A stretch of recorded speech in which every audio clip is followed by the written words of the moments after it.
So today we will talk about testing in JS. And this is actually a big subject, and it's definitely not for one lesson, but I would say that this is a good start for you to start writing tests for your applications and for your code. And yeah, so let's start with this one. So why do we write tests? Any ideas, any suggestions? Why do we want to do that?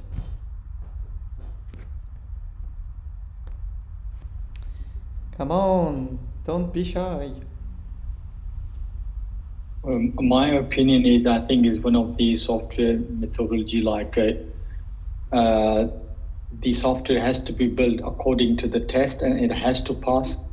So it's a test-driven development. Yeah, TDD. Okay. But like in general, like forget about all these predefined methodologies and yeah. So Daniel's saying that we want to make sure that code does what you want to do. I believe to. Yeah, exactly. So the one thing is that we actually want to write tests because we want to have less bugs. We want to make sure that code does what we want and basically be predictable, not just because it's very, very easy to miss a lot of things and have some bugs without tests just because you didn't think about such case before you start writing your tests. Yeah, so basically we have a few reasons from my side. Is make your code more reliable, less bugs. Bugs can cause financial losses, as you might guess. If you work on a big company and you have some bug, you potentially can lose clients. Clients might not spend money, or just lose clients if you have some subscriptions, etc., because your platform is buggy. So that might be financial losses for your company. We believe in bugless code. This is a different religion. I know not for everyone, but still. We want to deliver the best experience to our users. Again, this is about it is annoying when you use some application and you click on some button and it doesn't work right. Like, hey, make a payment, and you click and it doesn't work, or like open the menu or open the product and it doesn't work, and it is annoying. So yeah, for us it's like we try to write good, reliable code without any bugs in ideal world. But that is why we have, I would say, we have like a testing pyramid, and this is the most common thing that you can find in the internet. So the very first stage is unit testing. So we will talk about what is each. But we have unit testing, where you're testing every single function, every piece of functionality. We have integration testing, where we will talk, and when we are testing actually what the user see and the behavior of your code, not actually function specific.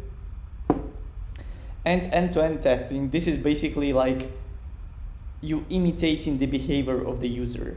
And that is why for all of them we use different tools, and we have quite a few frameworks. We have like Mocha.js, Jasmine, Jest, Karma, Cypress, and Chai.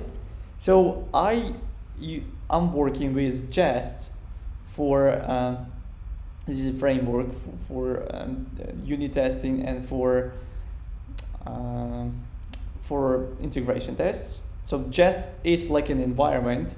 And for Jest, we have quite a few libraries.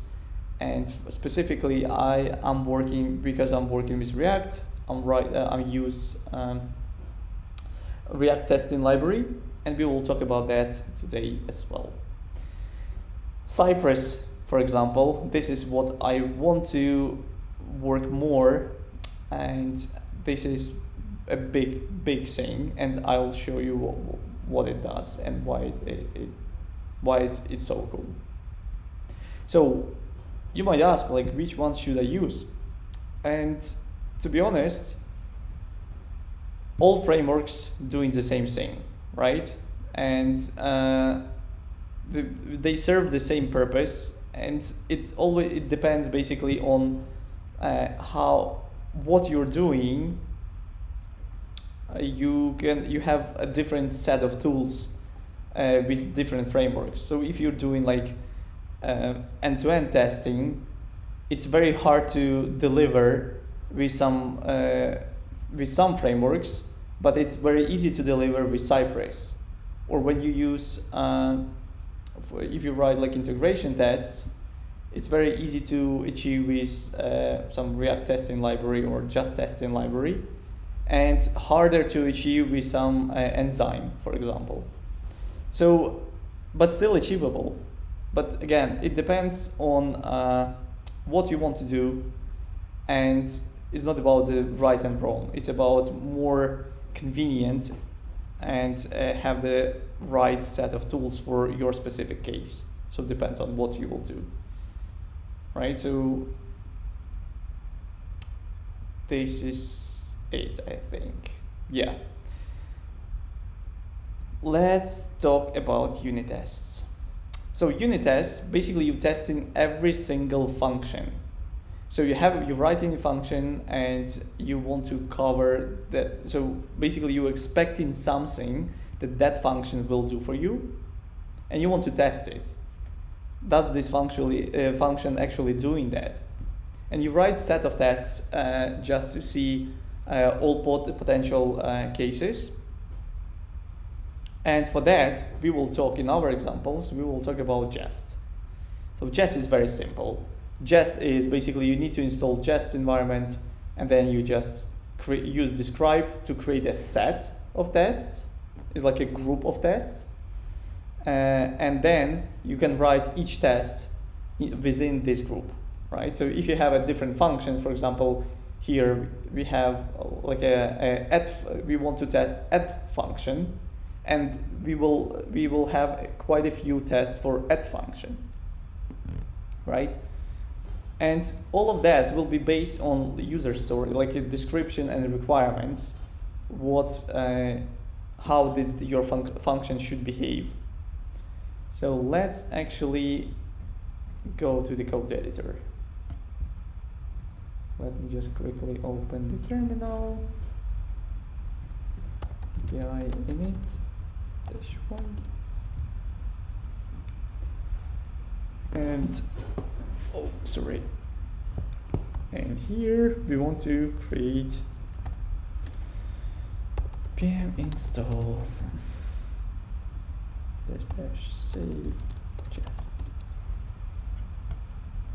And here we potentially want to create a file, index.js. So what will Jest do for you?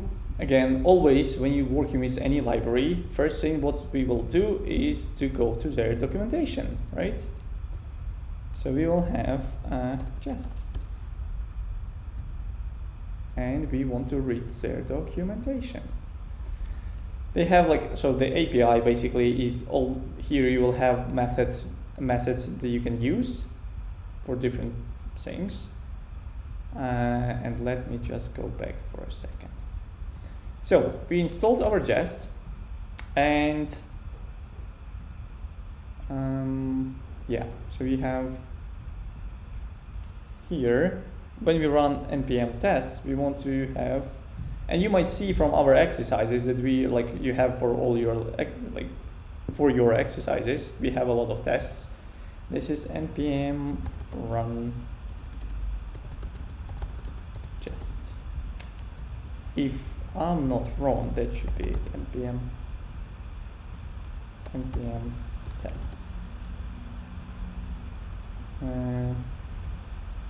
Is it npm? Let me check that, because this is default setup that I'm doing once a year, and then just reuse it. Okay, Jest. Right, okay. So let me try again.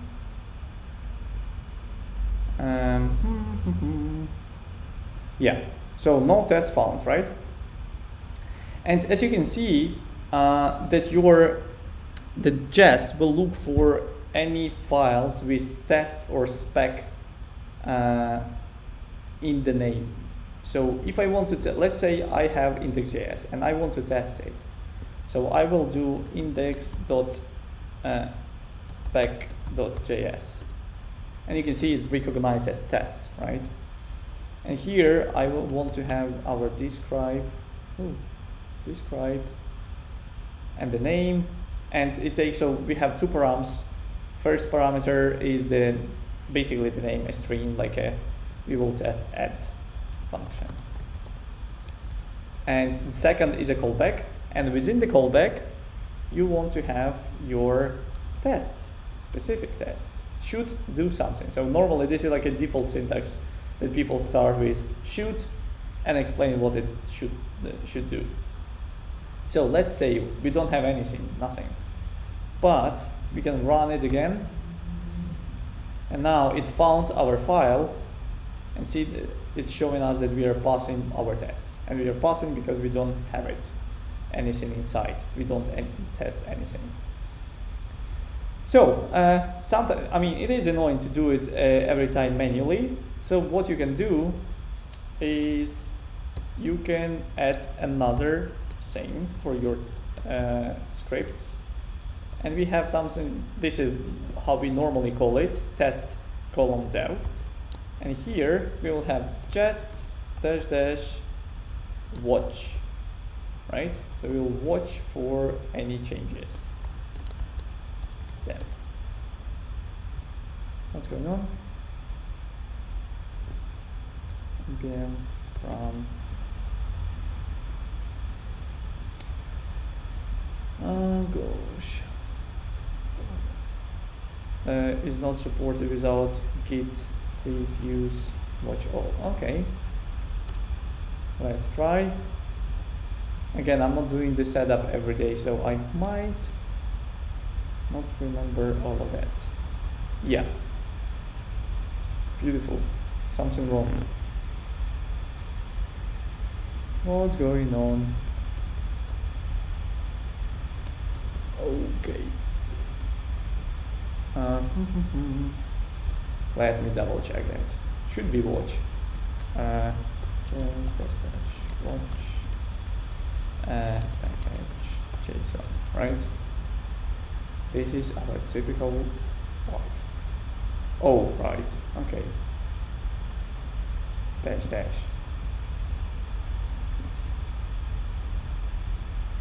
So that should be -- space -- watch. I hope so. No, still not. What's going on? Why doesn't it work? Any ideas? So let's try to run our watch here. No, it doesn't work. Please use. Right, is it because of git?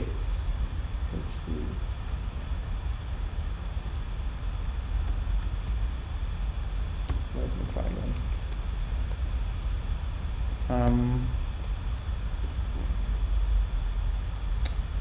Crazy. Why does it work? Come on. Anyone? Can anyone help me?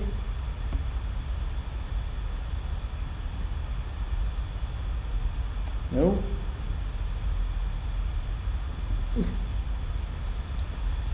Let me just check, do I have it anywhere? Yeah, npm. Oh, right, sorry, my bad. Yeah.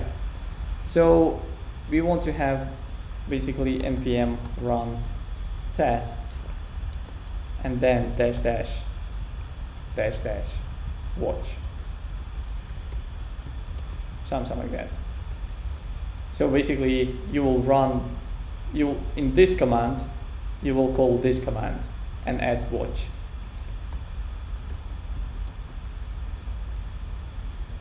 beautiful. What's going on?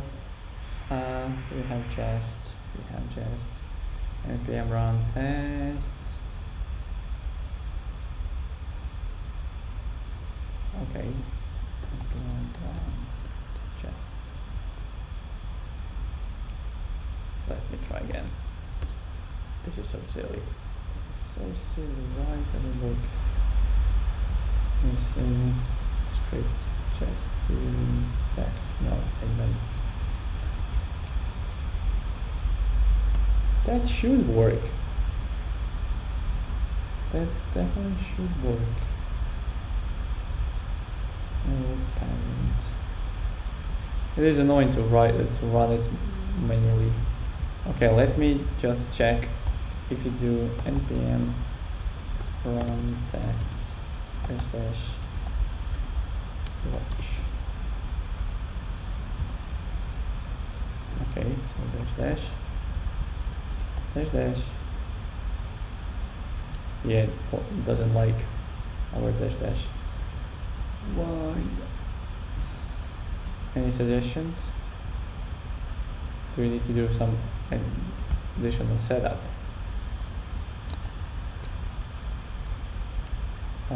Pum.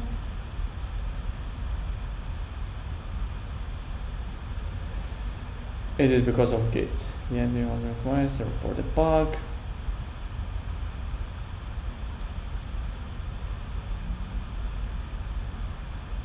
Upload your project and run just watch, check it out.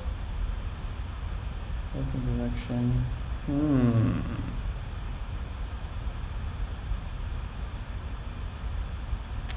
Any ideas?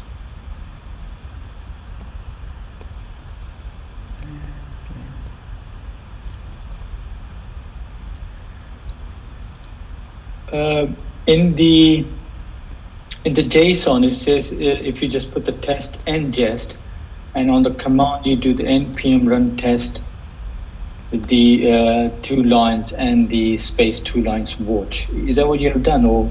Yeah, this is what I've done. So npm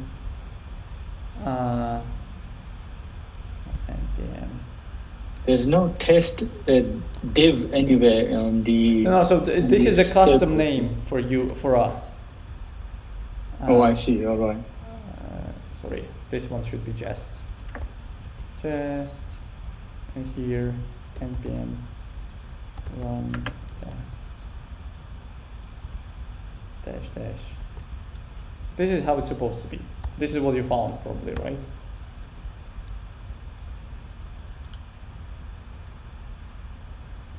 What am I missing? npm test. Let's try like this.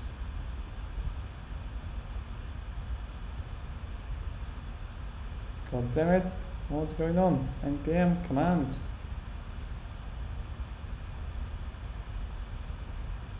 Yeah, this is what I'm.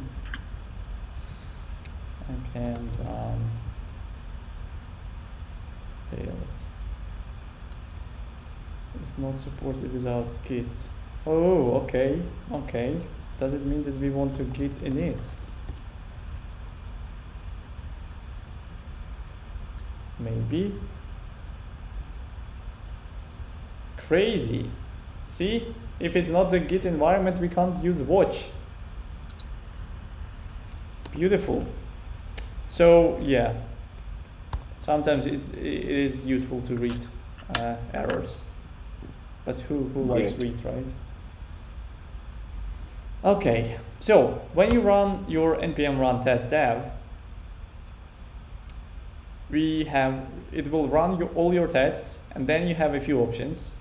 So you have all tests, run only failed tests, filter by like file name, etc. But I'm not actually using it. So normally, this one will run tests from your last commit.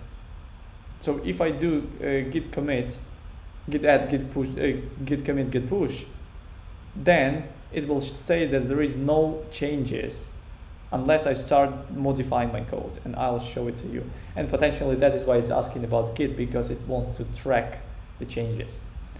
So let's close this one. And yes, so let me just close this, and this. I want to show you, let's actually create some function, right?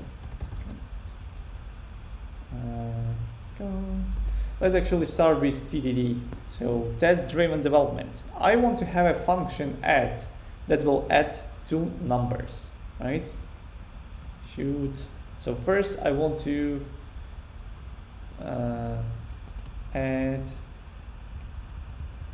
or potentially we want to have just should be a function, right? So these messages that you will see in your terminal, and you saw them a lot. So you have should be a function. And here, what you will do is expect, then you have your add type of just JavaScript, right? To equal function, right? And so now we are running and we are failing one test because it's undefined and we are looking for function. So we just failed one test. And again, let me just go to jest and documentation. And I just want to show you the typical structure. Snapshot, timer, manual, mocks, yes. Okay, let's check API. Drive tests, expect. Here. So, when you create a test, as a result, basically you want to have this expect. And you have a lot of methods on your expect, like to be, to equal, to be true C, to be false C. And let me actually show you all these methods here. So you can add prefixes like not to be, have resolve, reject, if you works with promises, to have been called when you want, for example, you have a button, you click and you want to check has it been called, you need to mock the function. We will talk about mocks. But yeah, so here you can find all your methods to have lengths, etc. Many things. And I mean, you can test it in different ways, but let's stick with this one. So we have should be a function, right? Next test, we want to what do we want to test? So sorry, let me just no task.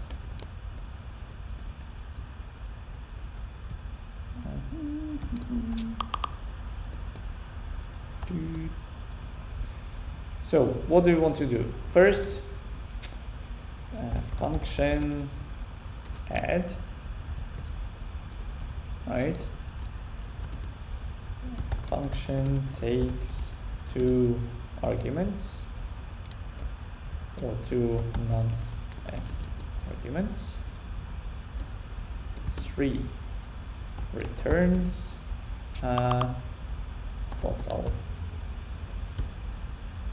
of two numbers. Force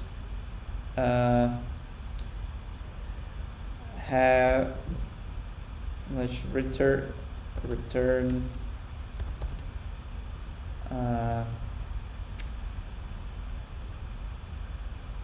return what? Return a number. Return what? Return, let me think.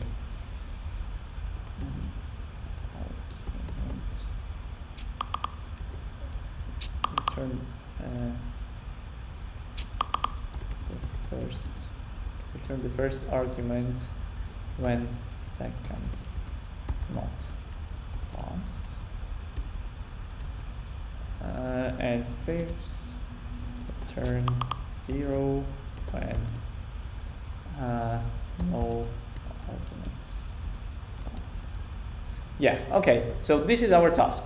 let's write tests first, and then we will write our function to satisfy our tests. So, should be a function, right? So first we're checking, is it a function? Apparently it's not. So let me just mute my, sorry, I need to mute my Slack because just mute. Is it the same? How can I mute? Set yourself as a way. Yeah, I think, yeah, okay. Should work now. So, should what? What do we want to test? Tell me. Unmute yourself and tell me. 2 arguments. So what do you mean? The function should take 2 numbers as the argument. Okay. Good point. So the problem is that you don't know anything about what is going on inside the function. So you can't test it. You can test only the result of the function. So you don't have an access to that function. You basically, what you're doing, you're calling that function with something or without, and you can test the result. So you can't actually test everything that you have inside the function. That is why I'm asking you, because you will ask something that I will never think that we need to discuss.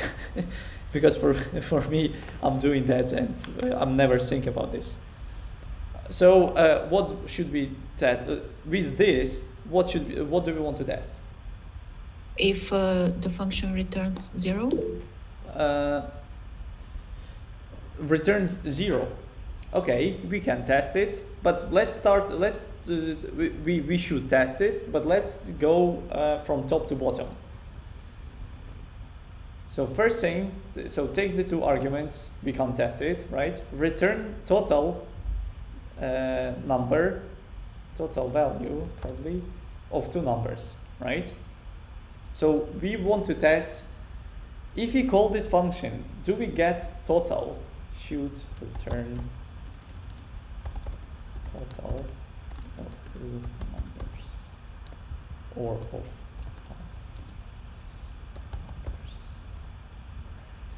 So what do we want to do basically? Const total, right?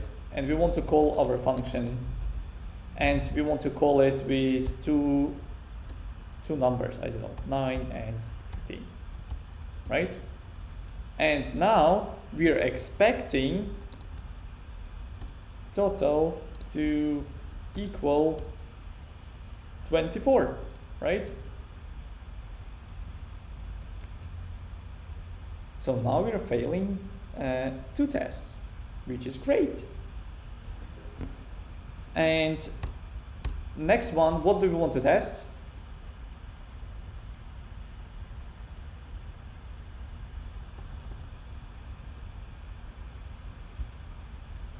What is the next thing?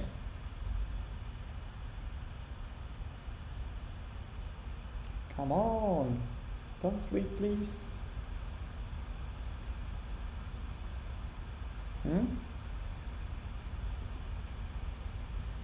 AJ?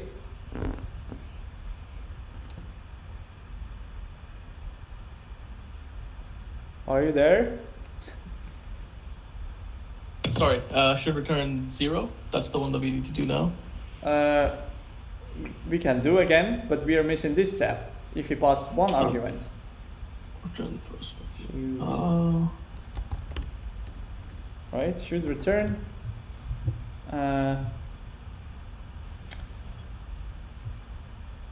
total, which equals to first argument if no second argument. Something like that.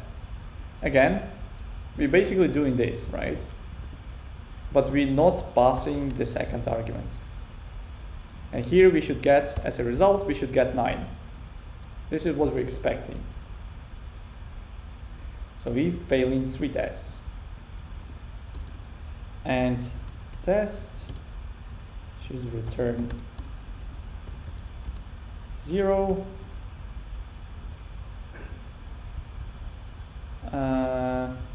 Where we will have this, and when we're not passing anything, we should get 0, right? But what about now? We need to think, okay, so we're testing like a default functionality, but what about if somebody will pass not a number? Exactly. So we want to have another test. Yes, Mushtaq, that we want to test the type. Shoot arguments.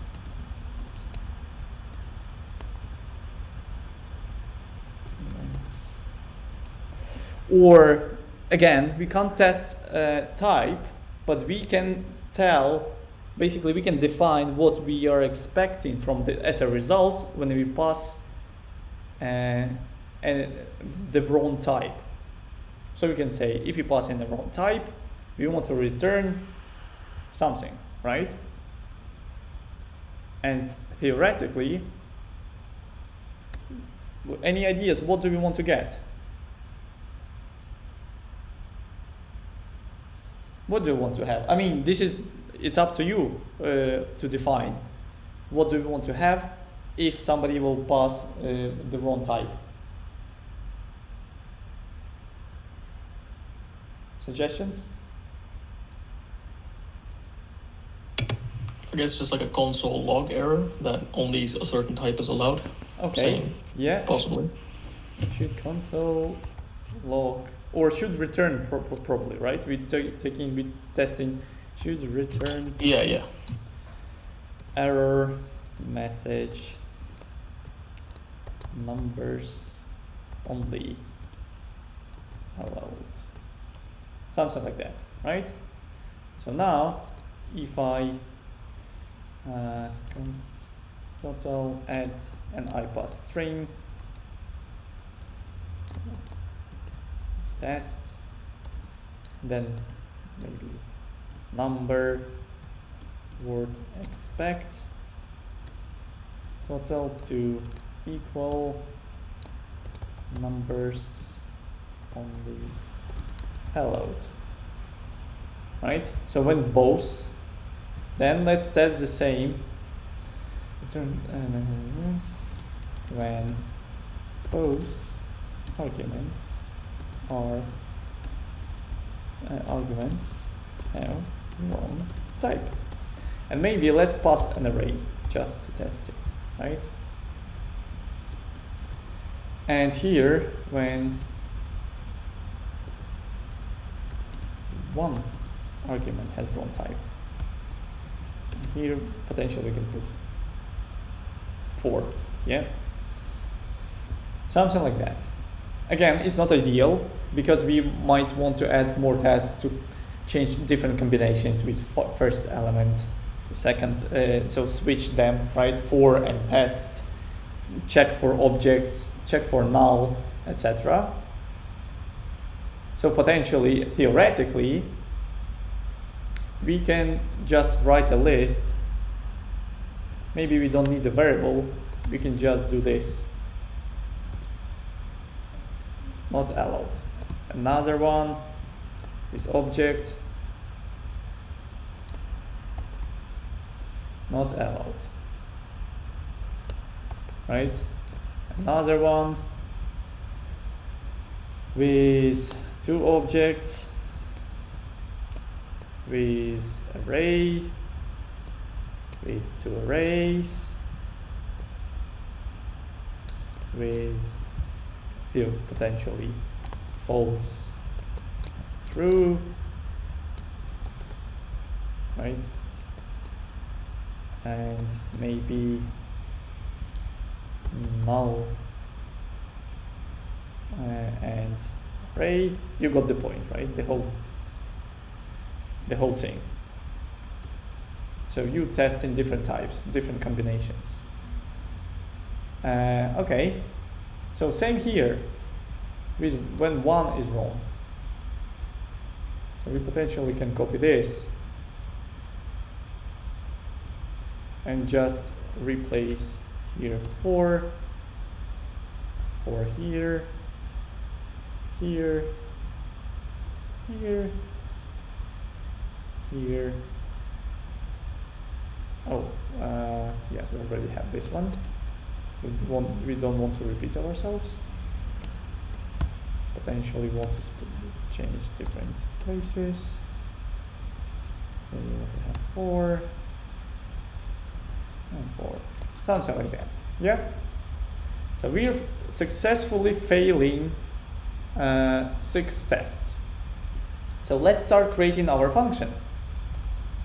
Because so what you will do here is const add. Tell me how to create my function. Hopefully somebody remember how to do that.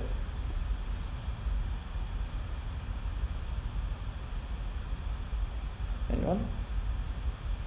Holly? I will point fingers if you're so silent. It's brackets num1. Yeah, there you go. Num1, num2. Yeah, num1, num2. Beautiful. Simple function, right? Looks correct. I mean, if on the first glance, when you're not thinking about testing, it looks correct. You're passing 2 numbers, you're concatenating and returning.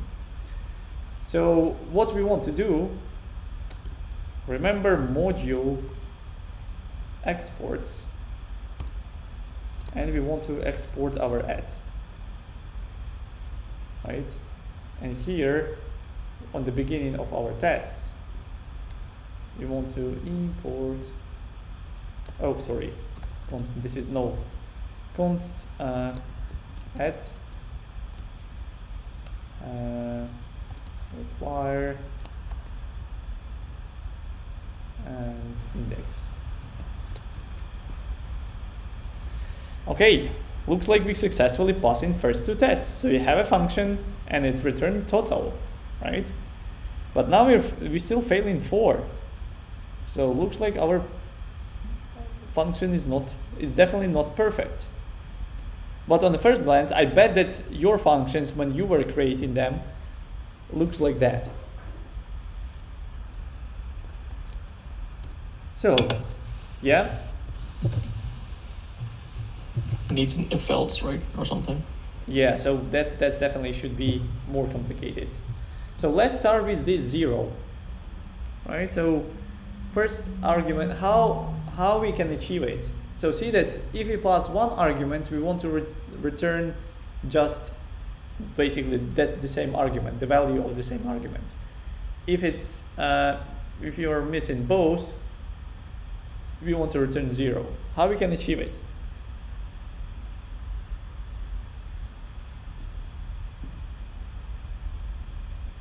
Anyone? If Okay, if, oh, sorry.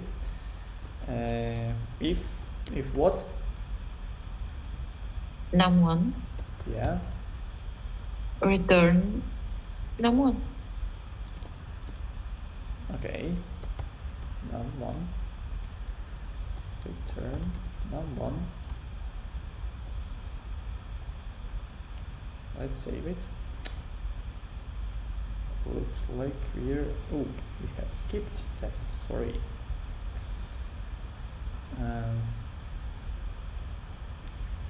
Looks like we're not passing. So we're not passing now the total, because we're calling our function with 2 numbers and we're getting just 1. Do we want to do anything else? If, Sorry? if not num1, Not num1. num1 equal to 1. 0, sorry. Num2, right? Oh, I see. Num1 equal 1 equal 0. And now you want to return num1 plus num2, right? Yes. Okay. We still failing. The same for num2. Okay. If num2 equals 0. Great. Yeah.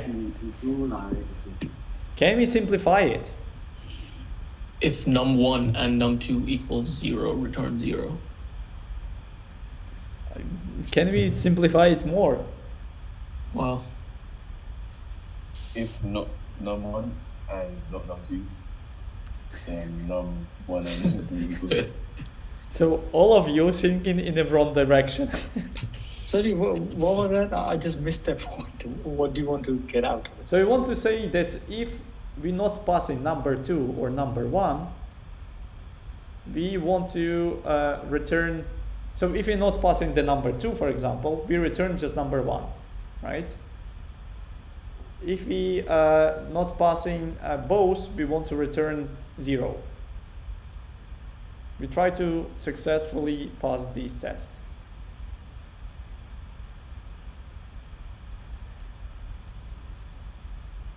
So think about this. If the function is int, you return 0. Is that what you want to do? No, if we not passing one or both numbers. If you call this function like add, like this, or add 5, so this should return 4, and this should return 0. Yes, you just say if there is like a num1 and 2 and the addition is this, and else you do 0, something like that. So one condition passes, we get the addition, and if that does not passes through, we return 0. I mean, good. I mean, it is working perfect. So working solution is nice, but the code can be nicer. Do you remember about default values for arguments? Can we put like num1 equal to 0? Exactly. In argument. Exactly. And you don't need your ifs. So now, if you're not passing, we have 0. And looks like we're still passing, right?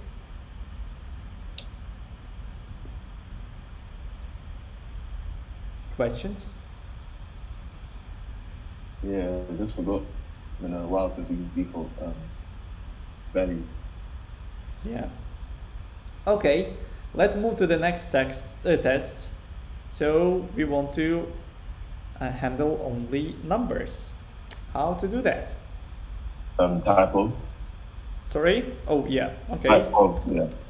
So we have type of num1 equals Is number. equal to number, yeah, and type of num2 equal to number. We want to do this. Mm-hmm. Otherwise, console.load numbers. not console, we want to return the string. Return. Yeah. But yes, you're right. Numbers not allowed, only allowed. So we just return the string, right? Save. Woohoo! We're almost gurus, right? Yeah, so that is why tests are so nice, because from the very first instance of our function, we need to slightly make some changes. We need slightly make changes to satisfy all tests and make it work. So now it will be very hard to break your function, because you're handling different things, right? If you're not passing arguments, you will have 0, or if you're not passing 1, if you're passing wrong types, you will get the message, or you can get whatever you want. But yeah, this is the whole point, that you write the better code with tests.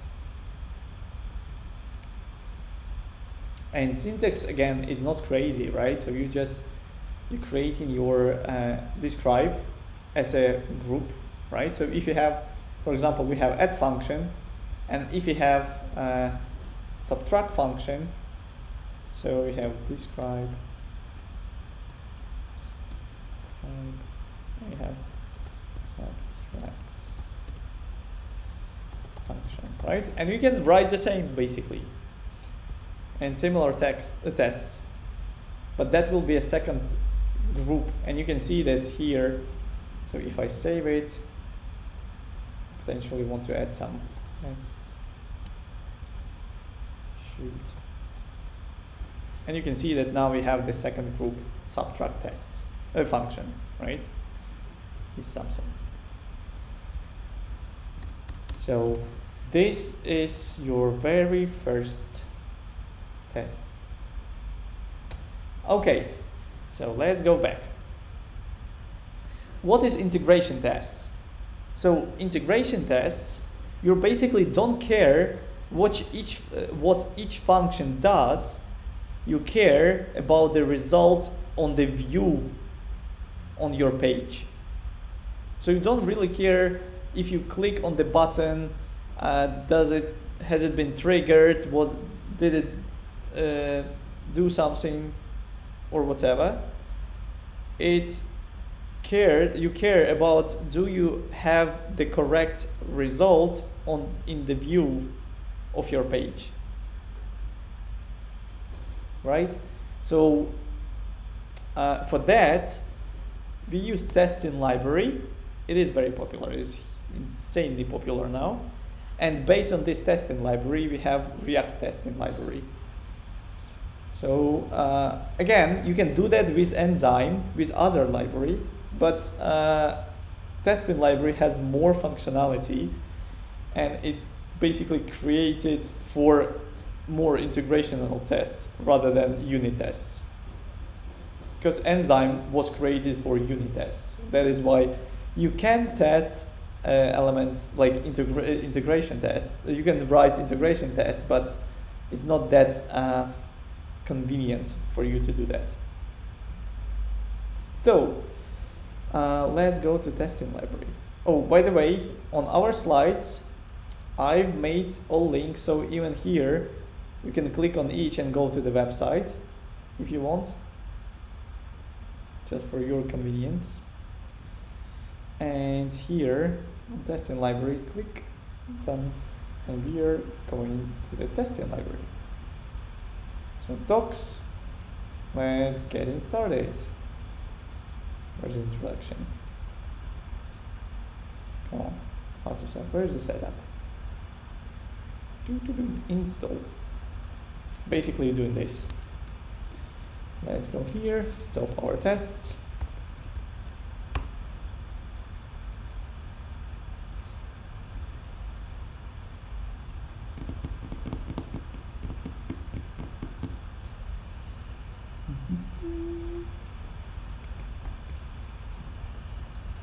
Okay.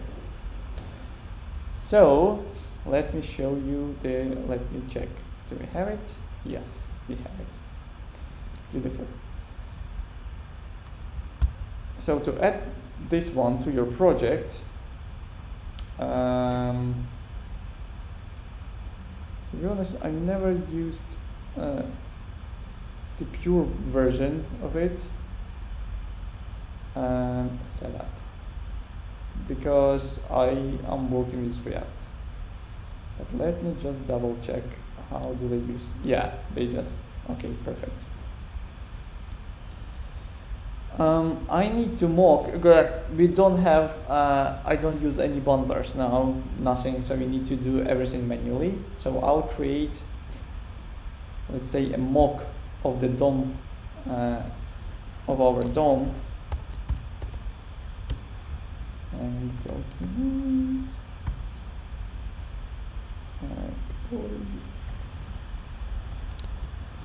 And I want to create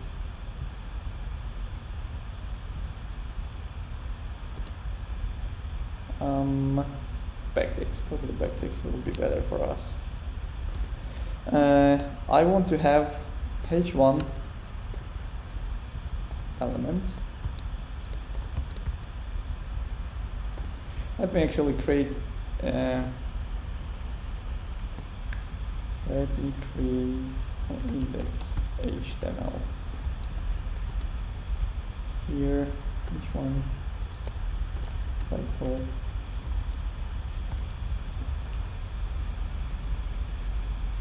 And I want to add button. Change.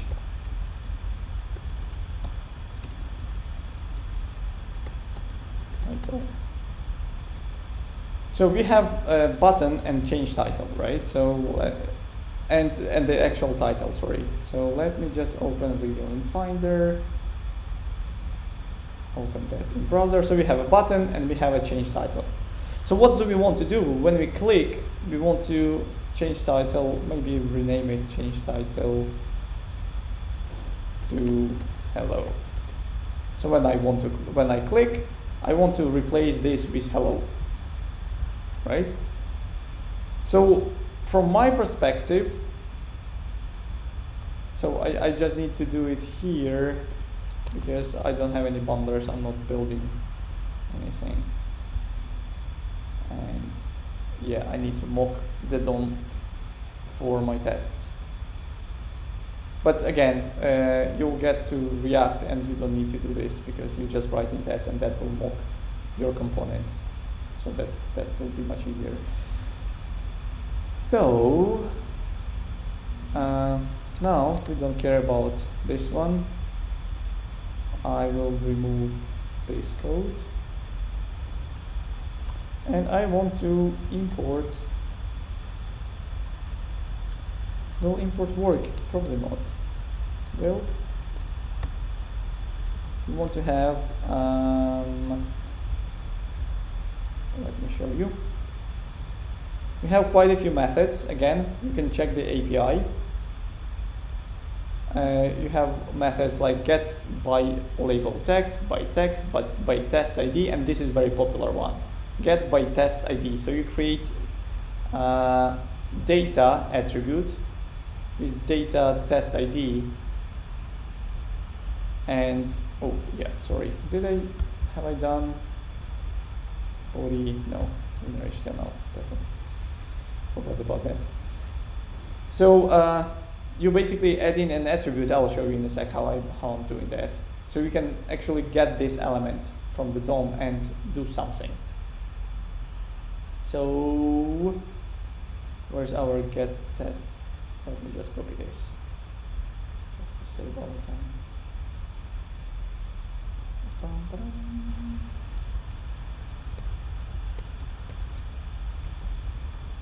Here again, I'm creating. You're still working with with jest, right? So you create describe. I don't know. Title. And here you're creating test. Shoot render title with text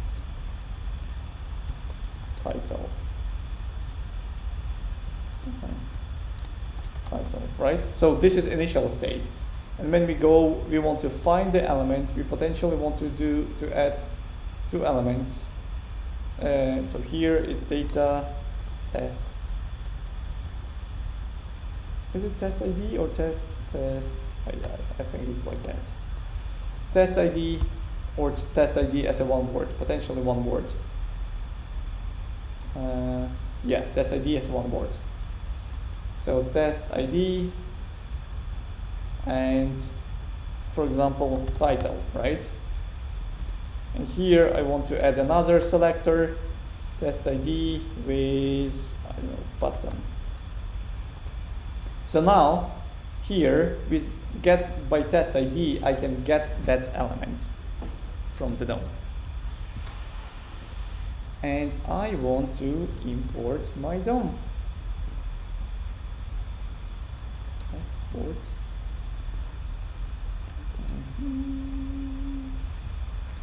Do I want to write it here? Probably want to save it.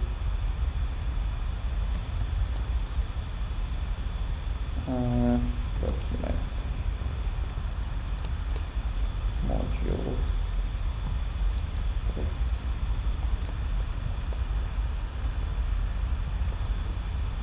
Like this, and then I can import it from DOM, right? Because we will test the DOM in that file. Okay, so what I want to take const. So what do? They want to render your element. So here, for example, you have your div, right? You can select. You actually can select. You don't probably need this one. Maybe don't need it because we importing. Yeah, potentially we don't need it. Do they use it? Is there an example? Container. Let me just check how do they do in pure DOM.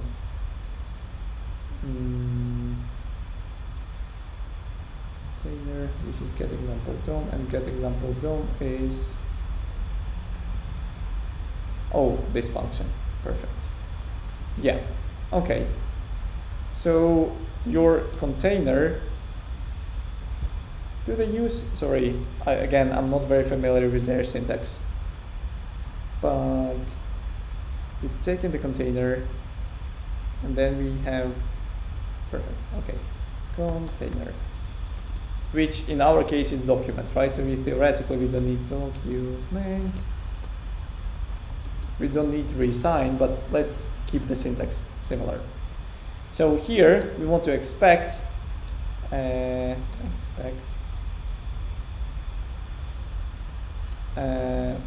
get query by test ID container. So you're selecting where, and you're looking for title, right? And you want to set. You can theoretically you can assign to just to make it cleaner, like const title text equals this dot inner HTML, and here title text to equal title, right? Or to equal like this. Does it make sense? So we're expecting that we will have word title here in our DOM by default. Let's run our tests.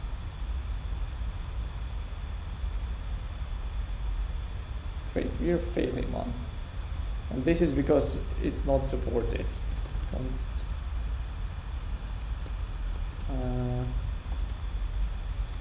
require. Why it's not supported? Anyone can remind me?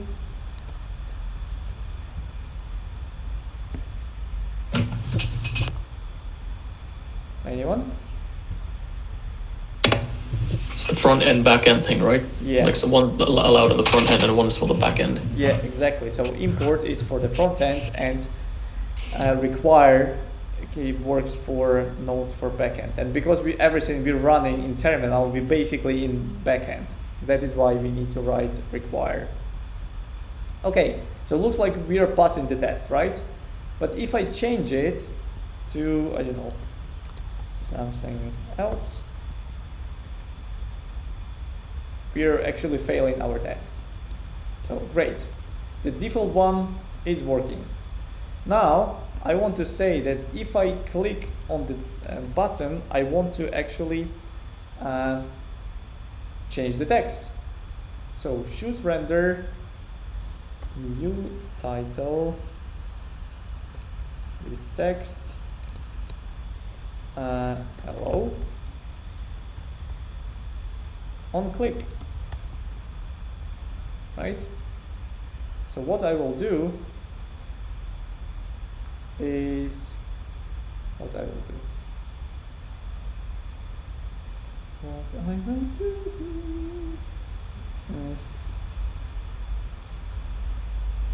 Let me check this. So we have a document. We want to find button, right? So button, and we want to fire the event. And this is another thing. So we have fire event section, and we have fire event, note your element, and event that you want to fire. For example, your button and submit, or click, right?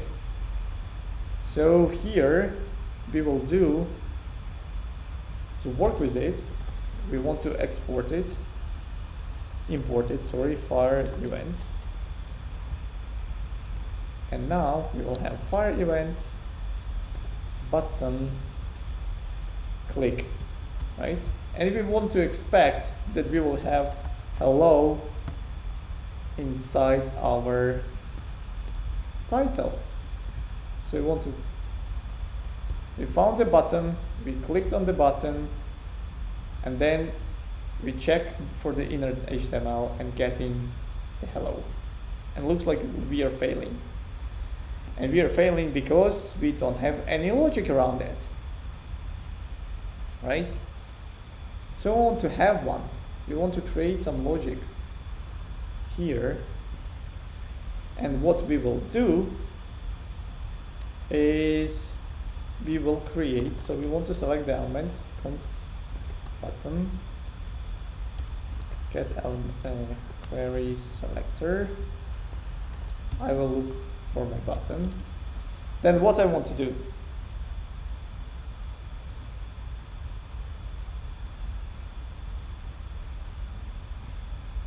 Florence, button.event listener. button.event listener, maybe add event listener, click, then you want to select our element, right? Const title equals document query selector title, and then your title inner HTML will be hello, right? So if you go to the browser, it will not work because we need to add it here.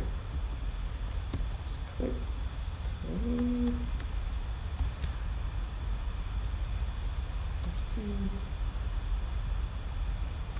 have index.js. So let's refresh. Click. So we just changed it here to hello. Potentially we're doing something wrong.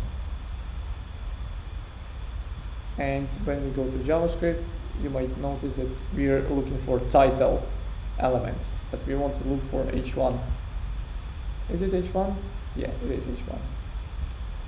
Refresh, click, yeah, we change it, right?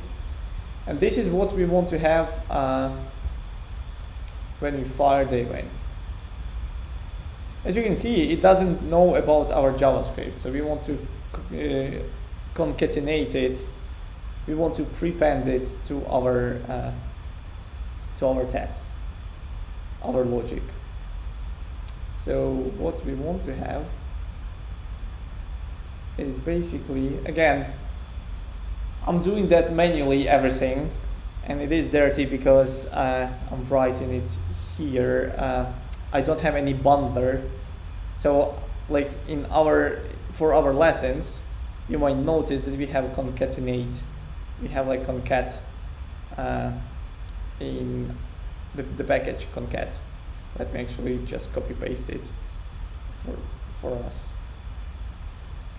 We want to, let me just npm install save concat. So I can concat two files. And you can see that you have similar thing. So if I go to package, and in my script, we have this concat tests. So we have spec, right? This is the destination, and we will have the source file, another source file,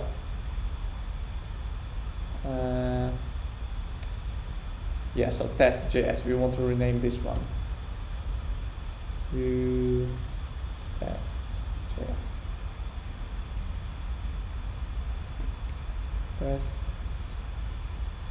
tests.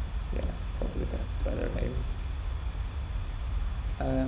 So we have destination spec.js, then 2 source files, and we want to run here npm run concat, so the previous command, and jest. In that case, our watch will not work because it can't concatenate these two in live. Well, yeah. So if I run npm test, it will concatenate and you will get a new file, and I'll show you in a second. Whew. No such file or directory. Really? What? Oh, right. We don't have folder. We have the flat structure. Sorry.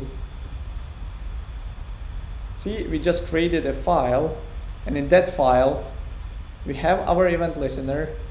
Then we have, basically we concatenate into files, right? Our index.js and our tests. So we also can concatenate the third one, our DOM, but let's keep it for now. So what do we have? Document before initialization. Oh, right, yeah. So we don't have document here because we have document here. So we want to actually concatenate a DOM as well. DOM.js. Give me a second. I just want to find. So basically you want to concatenate our DOM here. DOM.js. So we concatenate in 3 files. First DOM, then our JS, then tests. And then if we go, we don't need to export because we will declare it. We don't need to export it here, import it here. Oh, sorry, not this one. Where's tests? Tests, this one. We don't want to have it here. So if I remove my spec for now, it will generate a new one for us. Run. And fire event failed to execute dispatch event. Run. Any ideas why? I think that their syntax is not like that. I don't know why. Let me check. Fire event, click, and the element. Let's try again.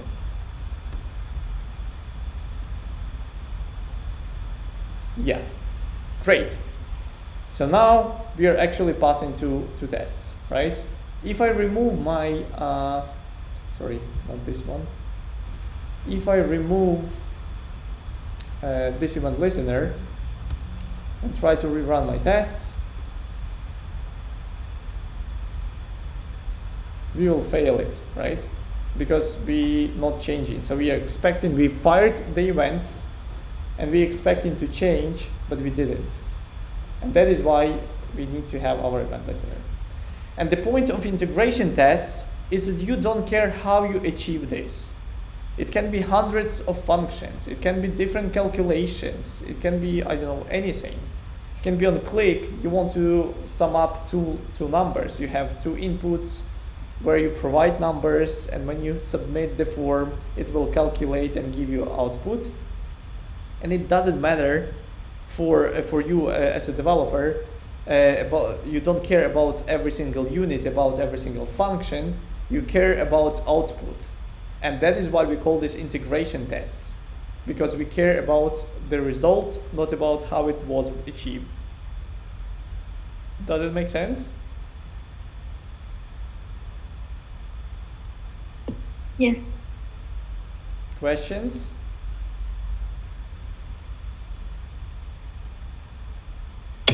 Just had a quick question. which was not related to this directly, but I was just wondering when you get your first job as a junior, are these tests written for you, or is this something that like you have to write yourself? How does it work in like a real work setting? Yeah. So as a junior, you will not.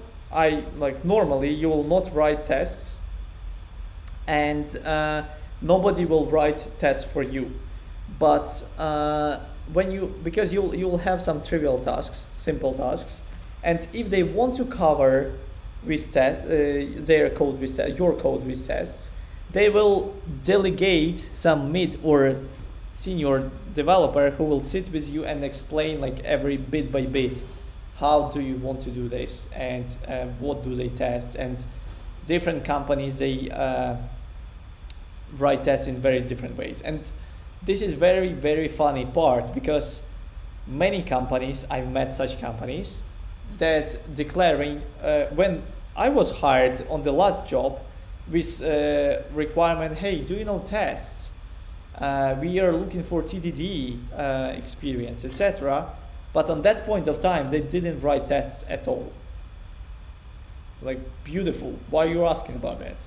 Some companies, they are asking about, we need, do you know TDD? Do you practice in TDD?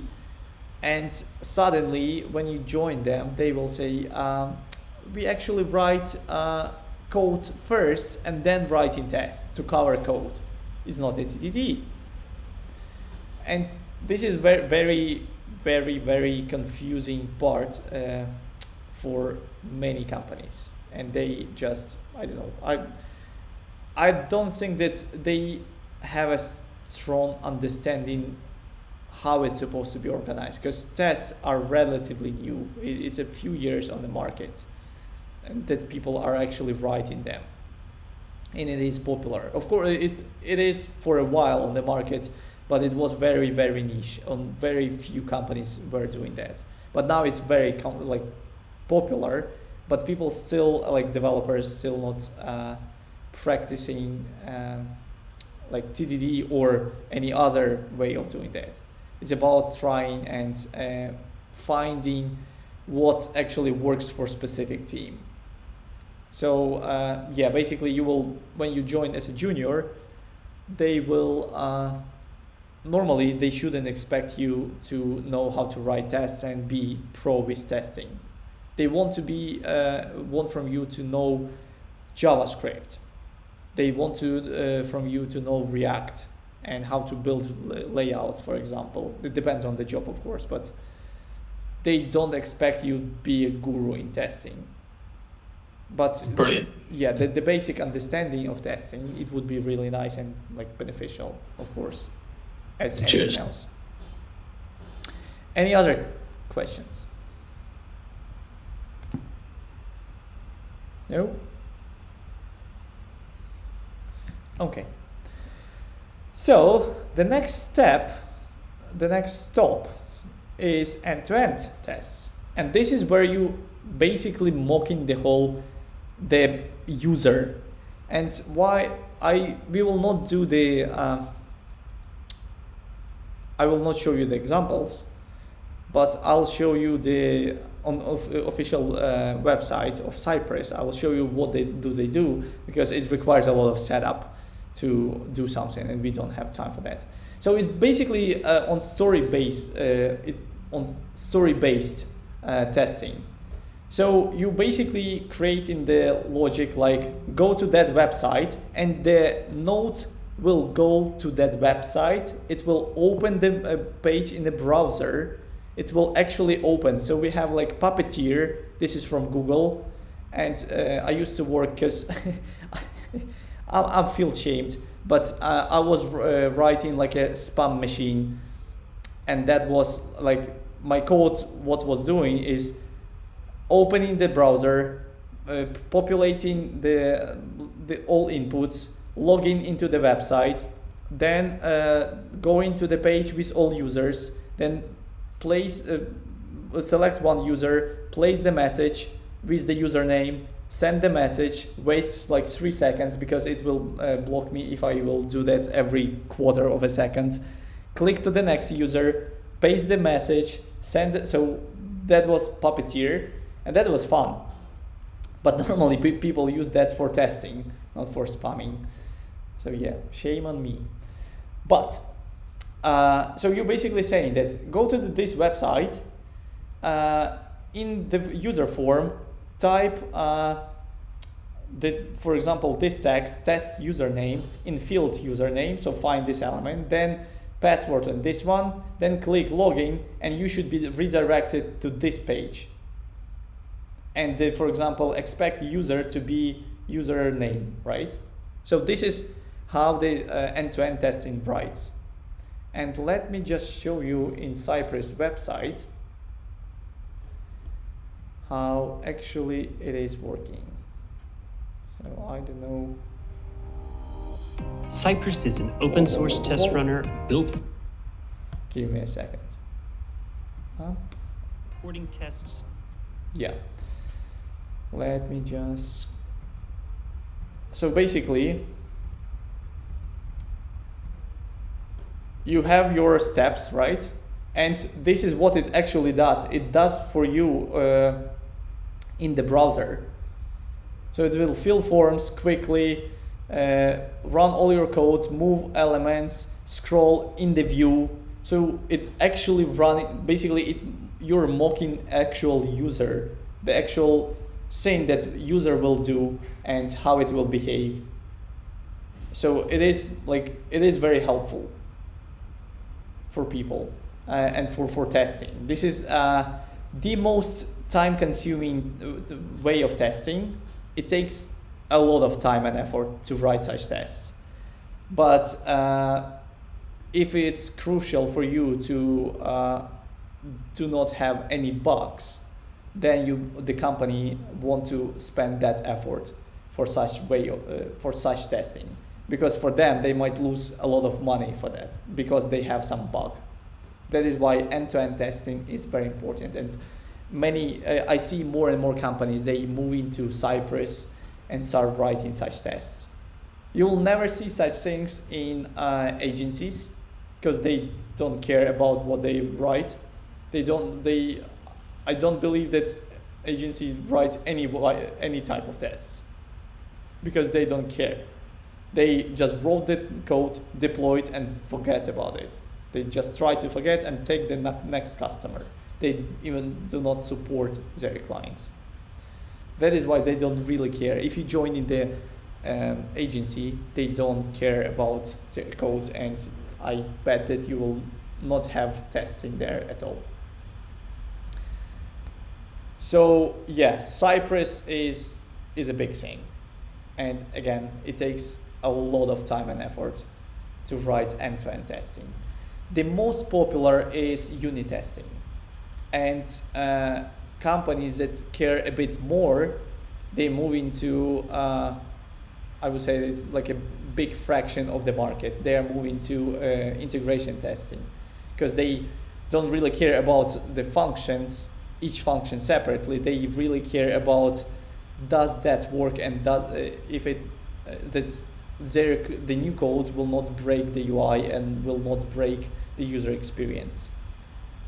So when you start writing tests on a big platform, so I've showed you like a simple example, but when you start writing tests, you will see in a big projects, you will see that because you add in the new component and accidentally change something, it will break your old tests, like from that you wrote a few months ago. And that is why you have tests, because I forgot that I'm actually sharing this property with other places. Or, I forgot that we have the same title, or we use this title in other places. And that actually helps you to not break the existing code and write the new code in a better way. So again, unit testing is very popular. People and companies move into integration tests. It takes more time, a bit more time, but it's more resilient. And end-to-end tests are the best, but it takes too much time for many companies and they just don't want to write it. And sometimes companies they are hiring like automation QAs And the job of that QA is basically writing this end-to-end testing on their side. So you, as a developer, you basically don't do that. But some companies, they do that, and this is the responsibility of a developer to write end-to-end testing. And my new company, which will be fun, they are asking, actually, they are writing Cypress. They use Cypress, and they asking to write end-to-end testing from their developers. So, yeah, that will be fun. We'll learn a lot of new things. So, about methodologies. So TDD is not about specific library or tests. It's about the approach in general. So like TDD is test-driven development. That means that you basically write in tests first, and then you write your code to satisfy all tests, right? And they call it like red-green approach. And this is like 3 stages. You write your tests, so all of them will fail. Then you write any code that will pass. For example, actually that was a good example with our ifs. So you wrote our ifs for if not number, then equals 0, just to pass it. And then you refactoring. And you changing your code, and like we did, we just set default values for our arguments. And basically try, does your test passing or not? Like 3 steps. This is just a methodology. Again, I can't say that this is a right way of writing tests. It's very opinionated thing. It's like a methodology that somebody prefer and somebody not. It's definitely a different way of thinking, because you need to think about, okay, I want to have this, this, this, and this, without actually writing. And it requires more imagination, and think about how it's supposed to behave without actually see the thing and actually create the thing. And some people prefer it, some not. Another thing, we have a BDD, and this is a part of TDD. It's basically behavioral driven development. So you basically, so here we have like a use human readable description. So you take like a stories for the software. You take a story, the description, and write tests in that fashion. So for example, you have like a story navigation menu, and you're writing like, as a customer, in order to see all categories of products, given that I can see the menu button, and when I click on the menu button, then I should have a menu with categories in my view, right? So you basically, this is kind of integration testing. So you care about the output, because you care about your code from the user perspective, not from the technical perspective. That is why it's behavioral driven development, because you care about the result, not about how you achieve it. This is what we've done with our testing library. Questions on this one?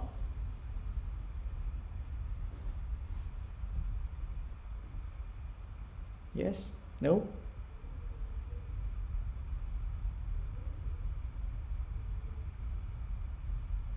Okay. So, before we go to the last time to the code editor, because I want to show you, I want to write a few more tests, so you can just practice and tell me how to do that. I found 3 very good articles about testing in general, TDD, and BDD. These links are very good. These articles are very good, and I strongly recommend you to read. They are not small, but take your time and go through them. So let's go back to our tests. We will not work with DOM because it's painful for us for now. We will write some unit tests. So let me just create. So let's actually test. What do you want to test? What do you want to test? Let's say that I want to create. So three functions. Yeah.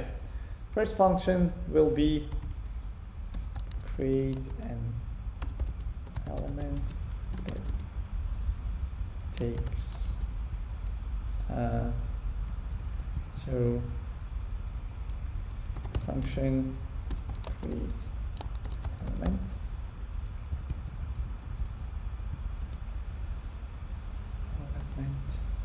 that takes function create element that takes tag name and return and new element. Yeah. If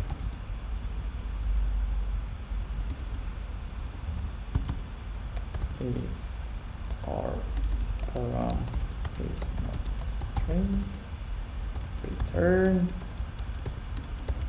null. This is the first function. Another function set inner text takes text and set text and element and set text to the element. If text is not string, return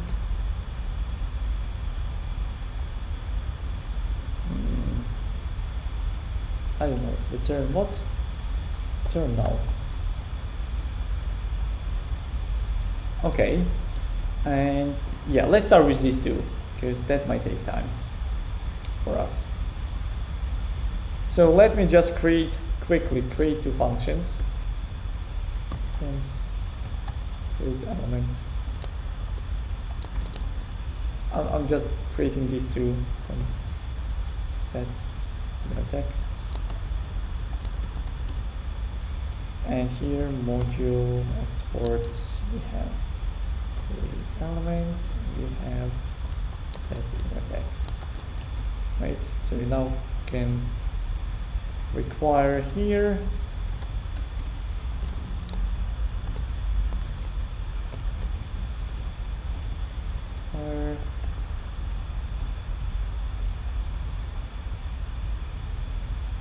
Next.js.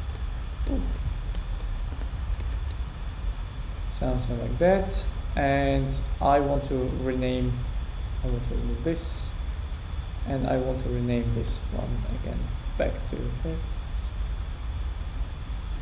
index.spec.js.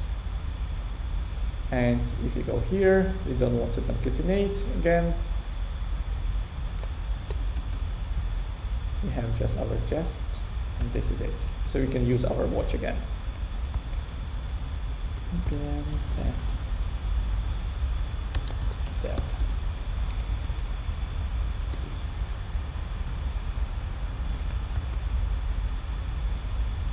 What?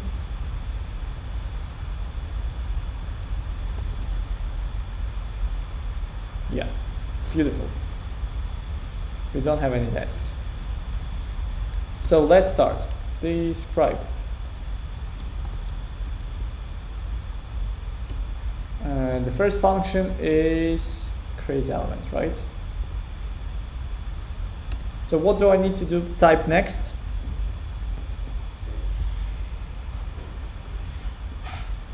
Anyone?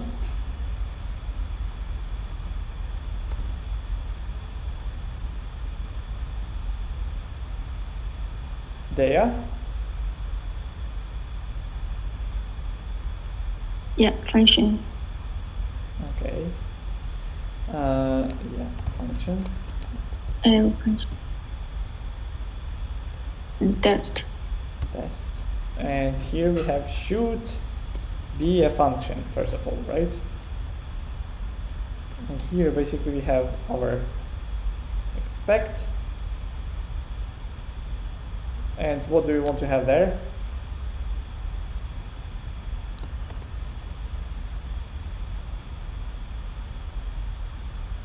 For it. This create element set in a test to be function. Sorry? This create element and set in a text. So for now we're just checking is it a function. Oh yeah, yeah. So what do you Just want? create element to be function. Almost.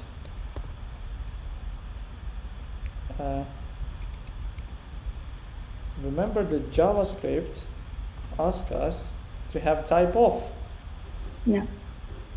So we want to have type of function. Great, we are passing one. Beautiful. Next one, we have takes a tag name. Should return a tag.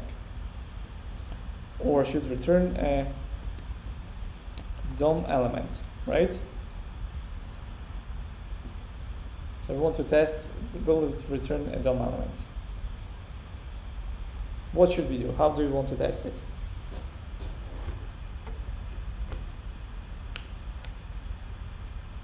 Mushtaq?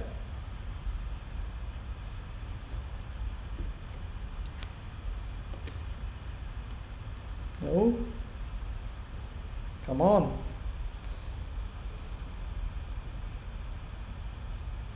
Anyone?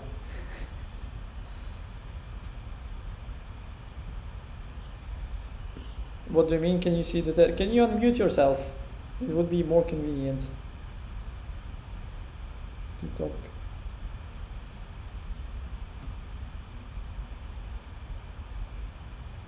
No. I see. Okay.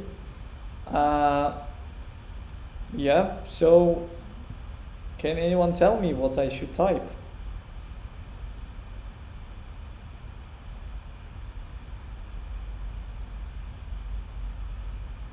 No?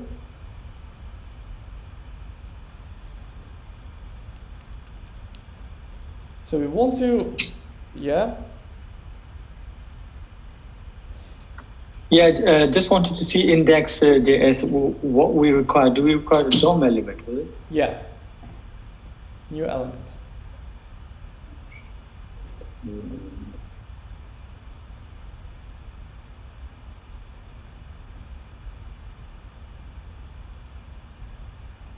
Sorry, nothing coming on mind. How do we compare like just a DOM element? So first of all, we probably want to have like a create an element, right? So create element and pass span, for example. This is what we expect. And now that's supposed to be our span. Yeah? So we want to expect to equal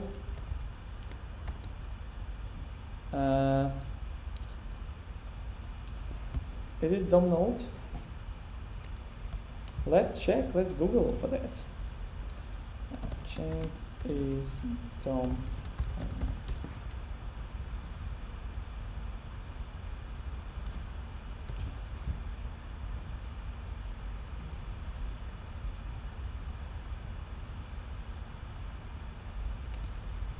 Instance of HTML element, right?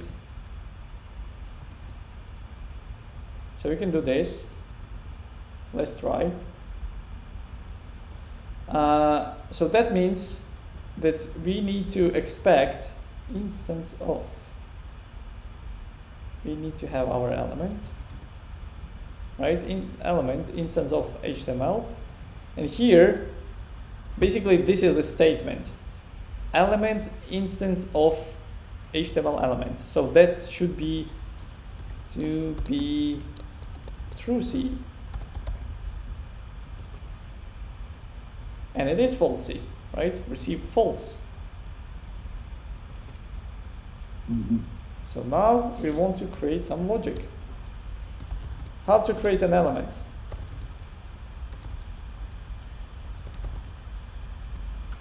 Document create element. Yes. Tag document create element. Tag name. Return element. Now we are passing. Look at us. Okay.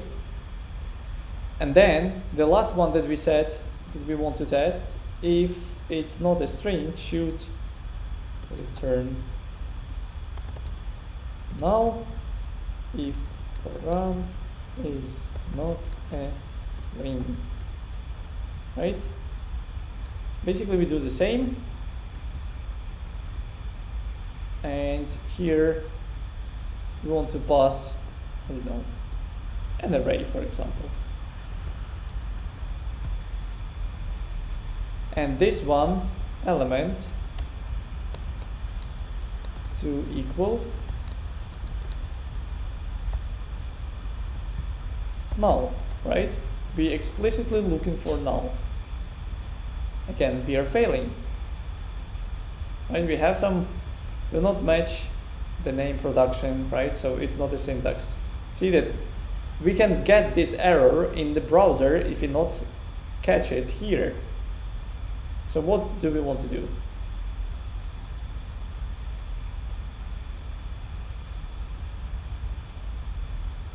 How to prevent this?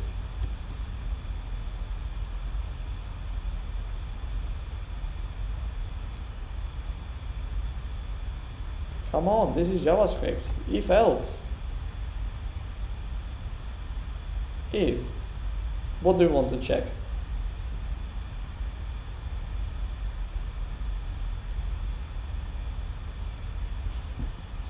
I feel like everyone is sleeping and I'm just waking you up.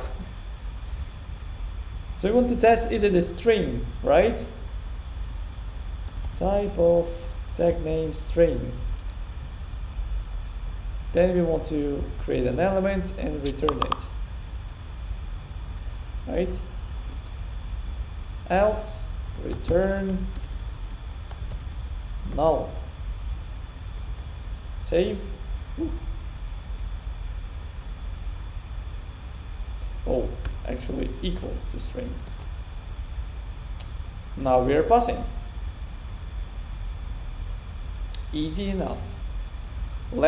Tell me what I should write here to create the function and how I'm supposed to test it. And you volunteer.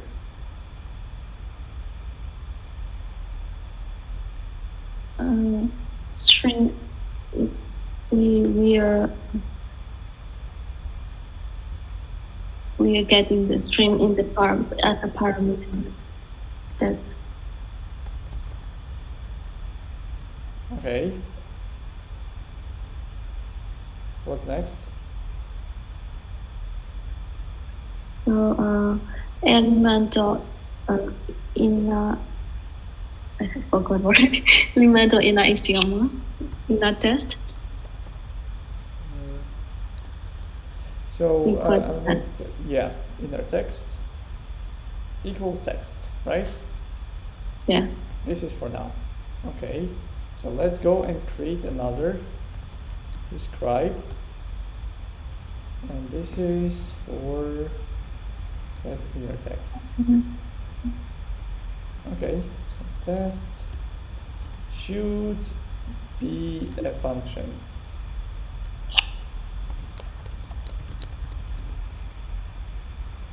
Basically just copy pasting, right? Okay, what's next? What do we want to test? Let me maybe open in left and right.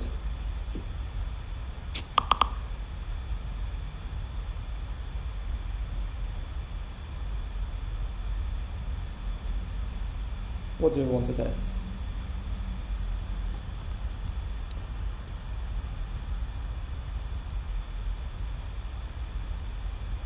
Hmm?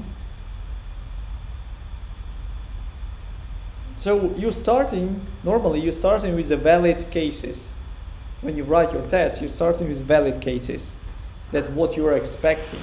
And later you move into what will happen if it's not valid. So with this in mind, what do you want to do?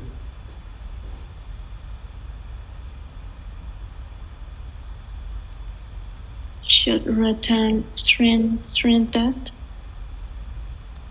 Should return what? By the way, we forgot about, yeah, let's do, so they should return a valid element with the text, right? Yes. Element with the text. So how do you want to test it?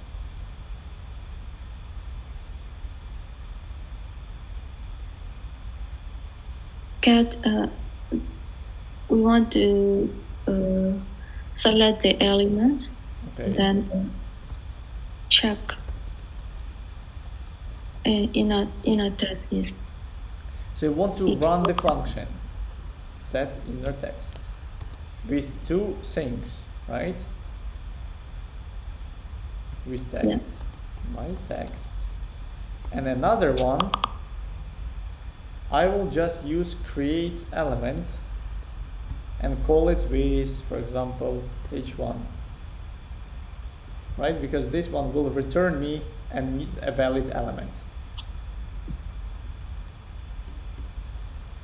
What do I want to do next?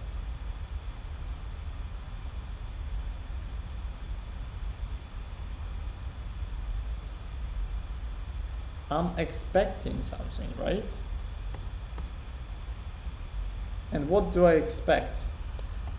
Element on inner test to be my test. Yes. Let's save it. And we successfully fail it. And this is because we forgot to return our element. Right? See? We're improving our code. Now we're passing. Beautiful.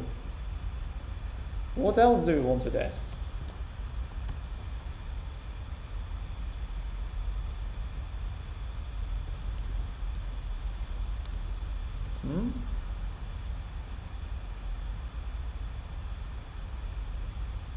Should return null if text is not string. Now, if text is not a string. Okay, we basically have the same, right? But this one we pass in an array.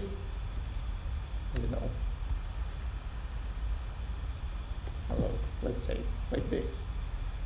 And we are expecting that the element will be null. Save. We are failing because we are getting an element h1, right? So what we want to do, we want to improve our code. So if what?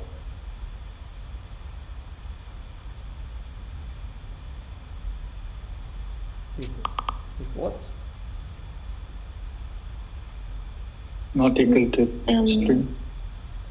Sorry? If element not equal to string.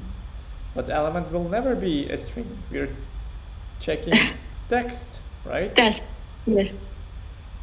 So type of text equals string. Then we want, if it's equal, then we want to do all our logic. Else, basically just return null. Save. We are passing, right? And potentially we want to check is the element is an actually DOM element. So if you're not passing the DOM element, then it should return null potentially, right? We can do this because, for example, I will pass a string here. I don't know, kitten. Save. We successfully got null. But if I I will create a new test with a string and another string.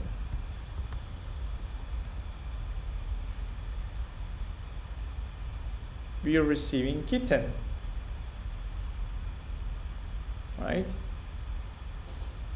So we try to set to our element some inner text and it doesn't work. So we want to test it as well. Should return null if element is not a DOM element. How to do that?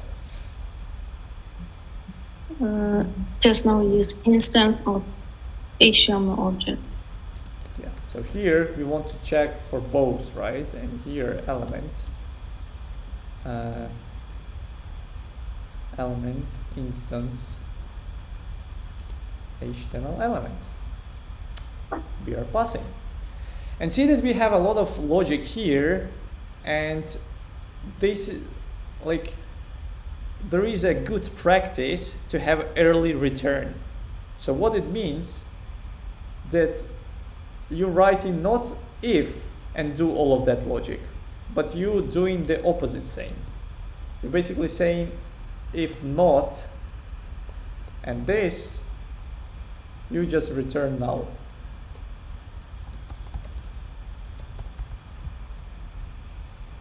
Else you just do whatever you want to do, right? So basically this is early return. We call it early return because you don't want to do any logic if you do not meet these criteria. Does it make sense? It's just a practice. It's not about right and wrong. Ooh, look at this. We are failing now. And because I don't know how to write conditionals, right? Ooh, still matching. Okay.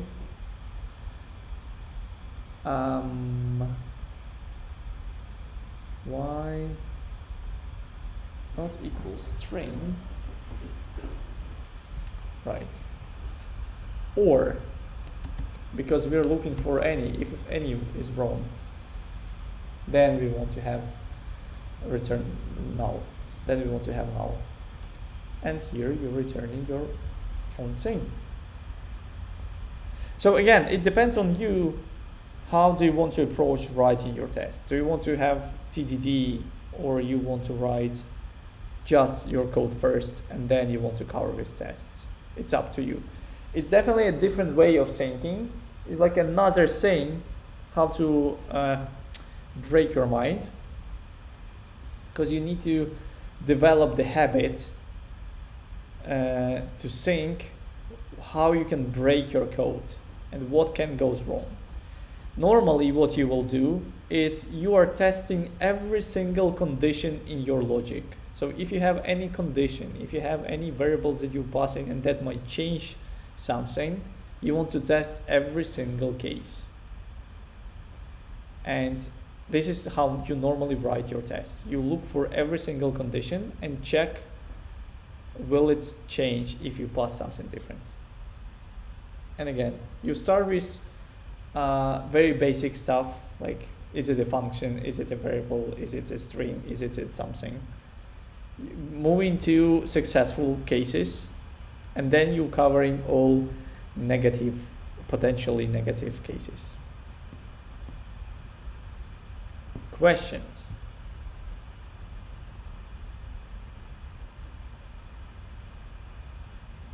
No? I kind of feel like everybody's watching a presentation, Apple presentation, and I'm just talking here.